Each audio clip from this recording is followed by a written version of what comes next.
Ravens Colts preseason action tomorrow. I cannot wait. We're going to dive into some players that I'm most excited to watch, some roster battles to look out for, all that and more in today's episode of the Flock Rundown. Ravens Flock. The Flock Rundown is the place to be. Motionless brainwaves attempt to swim their way to sense, can't tame the untamed. What's up, Ravens fans? My name is Ryan, and welcome back to another episode of the Flock Rundown game preview episode. We're only going to do one-sided. It's going to be mainly about the Ravens just because it's the preseason and we're not scheming to play the Colts. The game doesn't count. So we're going to be talking about which players I'm most excited to watch and what roster battles I think are the most important to look out for and keep an eye on. So we'll start with the punt returner and sixth receiver spot. I think this is one of the most interesting roster battles on the team. Chris Horton said the other day that the punt returner spot is between Anthony Miller, Dayton Wade, and LaJohntay Wester. Right now, I think LaJohntay Wester is in the lead. I think that's who the Ravens probably want to be their punt returner. They drafted him in the 6th round with that in mind. He played punt returner in college, was very explosive, and also brings some value to the wide receiver room too. I don't think he has as much edge as just a receiver. You know, guys are knocking on that door like Dayton Wade. I think he's had a really strong camp too. There's other guys like Keith Kirkwood and Jamal Banks and Guillory and these guys that are in the mix, but they're not in the mix for punt returner. And I really don't see the Ravens keeping 7 receivers. So I would say who wins the punt return spot is going to be that 6th receiver behind Tylan Wallace, Tez Walker. I think that their spot's pretty safe. And I would put LaJohntay Wester in the lead right now, but that's why we got the preseason.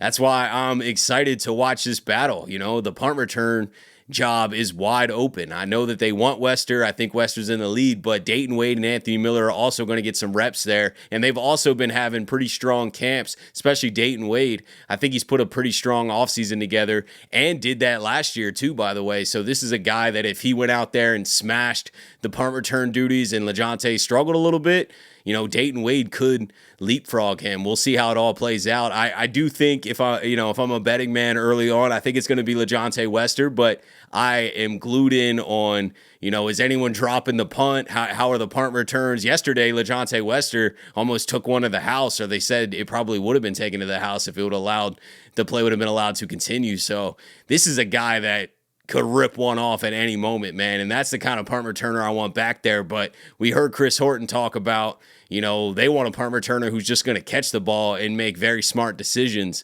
And I'm not saying LaJohntay Wester can't do that, but I think that's the most important thing. You know, the home run hitting ability comes second. You know, they got to make good decisions and catch the ball first. So definitely watching those guys at wide receiver and punt returner. Next roster battle I'm glued in on is the inside linebacker position, and I'm really looking at Trenton Simpson and Teddye Buchanan. I think Trenton Simpson's going to start this year, at least to start the year. I do think it's his job to lose. I know a lot of the key starters aren't playing in the preseason, but I would imagine Trenton Simpson is one of the guys that they're going to let get some preseason reps. So very excited to see his evolution. You know, what kind of steps did he take from last year? And then also Teddye Buchanan. We haven't seen a ton of him, so we're going to get a lot of Teddye Buchanan film in this preseason. Very excited to see what he offers. Is he pushing Trenton Simpson for minutes? Who looks better? Does any of those guys make plays? I definitely think the inside linebacker position, it's not wide open, but there's a competition there. If Teddye Buchanan looks absolutely unbelievable and Trenton Simpson's making some of the mistakes he was making last year, I would not be shocked if Teddye can get into a rotation and start pushing for more minutes. So definitely glued in on that inside linebacker position. And then the top rookies, man, I think this is obvious. Everyone is extremely excited. This isn't much of a roster battle, but Malaki Starks and Mike Green, I am pumped to see out there in a game against another team. I don't know how much Starks is going to play. I do think they'll give the rookies some run. You know, they never really got any NFL action, so I think they'll let him play a little bit. I don't know how much Starks is going to play, though, because that would be one of the key guys that we just cannot afford to lose.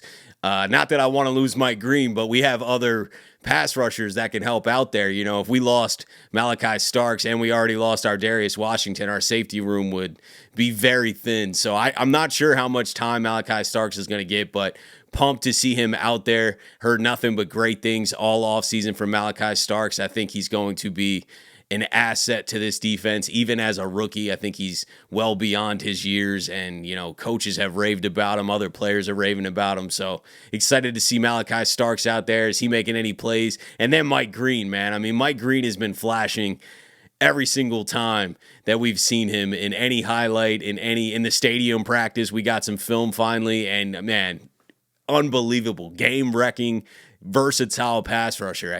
The bend that he has around the edge, the power also. It's not just the speed, it's not just the bend. This guy's got power. I think he's going to be great against the run as well. So excited to see Mike Green out there. I really think this guy could wreak some havoc, man. I think he's going to be one of the funnest rookies to watch, and maybe one of the biggest attractions of this entire preseason, man. I think all eyes are on Mike Green, and for good reason. Also really interested to see Tyler Loop. I know it's a little less interesting because there's no kicking competition anymore. I thought that we were going to have a rotation of kickers, and we were really going to see how it played out throughout the offseason between John Hoyland and Tyler Loop. But it's just Tyler Loop now, so he's going to be getting all the reps, but still very excited to see if he can carry the training camp success over into a real game. This is going to be telling. There's not as much pressure as there's going to be Sunday night in Buffalo in week 1, but it's still a real game. It still counts. There's still a live rush coming at you from the opposing team. So how does Tyler Loop handle that? How does the entire kicking game look? Definitely glued in on that. Another roster battle that I'm very intrigued by is the depth corners, those back end guys, even a guy like TJ Tampa, who I know is probably going to make the roster, but just excited to see him get some reps. We haven't seen a lot of him from last year. Been hearing some good things throughout the offseason. We got some highlights of days of him getting some pass breakups, some interceptions. I know he forced a fumble on Keaton Mitchell the other day. TJ Tampa's had some nice practices throughout camp, so excited to see his evolution. I think his roster spot's safe. So from a roster battle standpoint, who's going to be that last corner that makes the roster? The 6th-round rookies, Kone and Longerbeam. Longerbeam has been missing a bunch of practices, so not sure if he's going to play. I doubt that he would play, but how does Bilal Kone look out there? Is he in the running for that 6th spot, or are they going to try and sneak him on the practice squad? How does Jalen Armour-Davis look? He's had some up and down moments throughout camp, and then also got a little banged up again, so how does he look? Is he going to end up,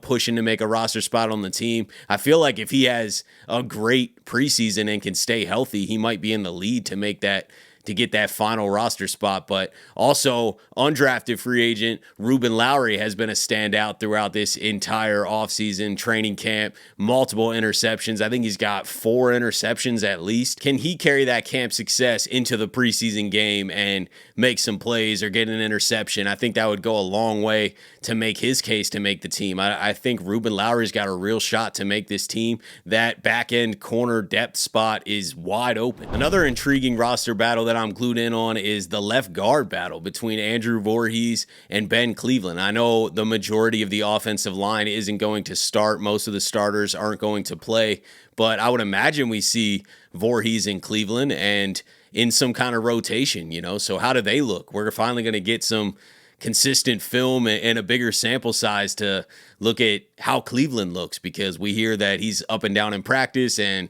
Andrew Voorhees is in the lead, but now we'll have a game to actually, look at the situation and see what's going on. So very excited to see that left guard battle and just the interior offensive line in general. It is going to be hard to judge because the full starting lineup's not going to be out there. We probably won't see Tyler Linderbaum or Ronnie Stanley. So that's some big pieces missing from the offensive line. I'm hoping Faalele gets a little bit of reps. I definitely think that I know he's locked in probably as the right guard starter, but he could use as many reps as possible. This is a guy that's new to the position still. Last year was his first year.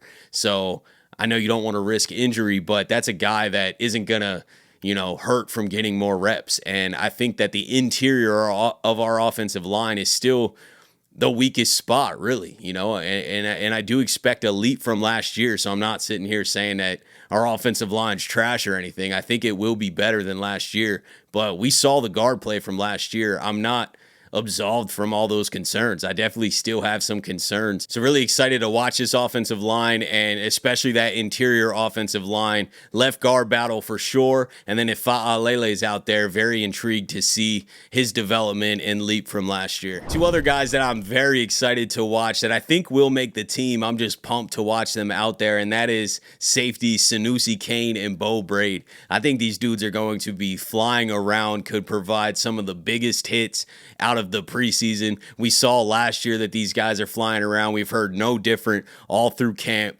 They're hitting dudes, both of them. And I think that they are a lethal tandem in the preseason. I really am expecting some great moments out of Brade and Sanusi Kane. Like I said, I really don't think they're fighting for a roster spot. I mean, technically they are, but I would say that both of these guys are going to make the team. I'd be surprised if they didn't. And I'm just excited to see them out there and watch them. Let's see their evolution from last year as well. But also just from a fan perspective, man, I just want them out there hitting some dudes. So pumped to watch Brade and Sanusi Kane. Two other guys on offense that their roster spot's safe, but I think they could get some preseason run, and I'm very intrigued to watch, is Keaton Mitchell at running back and kick returner, and then also Tez Walker at wide receiver. I don't know how much they're going to play. I know Keaton's coming off that big injury. He's fully healthy now, but do they, preserve him a little bit? Tez Walker had some soft tissue stuff recently in training camp. Do they preserve him a little bit? I'm not sure exactly how the workload's going to go, but if those two guys are out there, I think that these are guys that could take big leaps this year.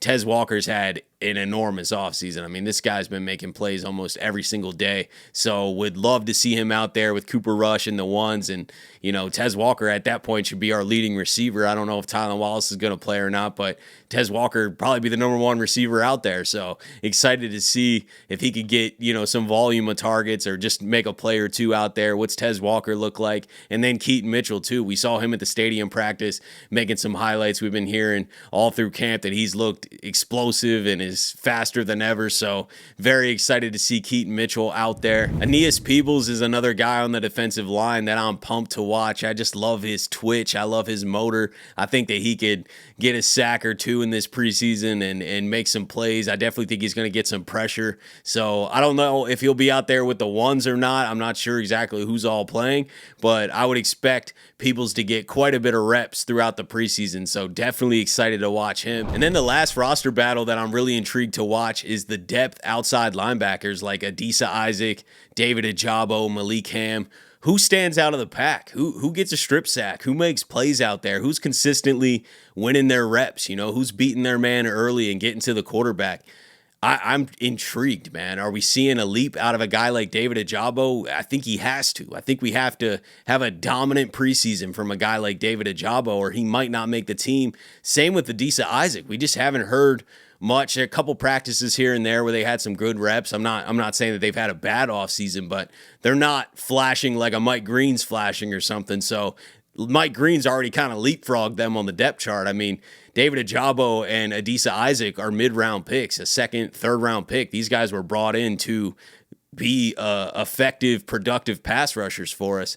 And I definitely think Mike Green just leapfrogged them. So now they're kind of on the back end of that position battle. And I'm just very intrigued to see if any of them step up. And if so, who is it? We've seen Malik Ham have incredible preseasons before. David Ojabo has flashed in moments, have not seen a ton from Adisa Isaac yet. So just super intrigued, man. I can't wait to watch to see who flashes and who kind of stands out to potentially make that team. If those guys aren't flashing, if they don't look great, if they're looking like they could not be on the roster, then we might go bring in a veteran like Clowney or Judon or somebody. But I definitely am very excited to see these young guys get a lot of reps and just see who's out there making noise. But that's it for this video. I just wanted to come on and talk about some position battles that I'm really intrigued by instead of doing a full game preview because, we're playing the Colts, but the game doesn't count. And we're really just focused on our roster at this point. But during the regular season, I'll definitely do full game previews and talk more about matchups and things like that. But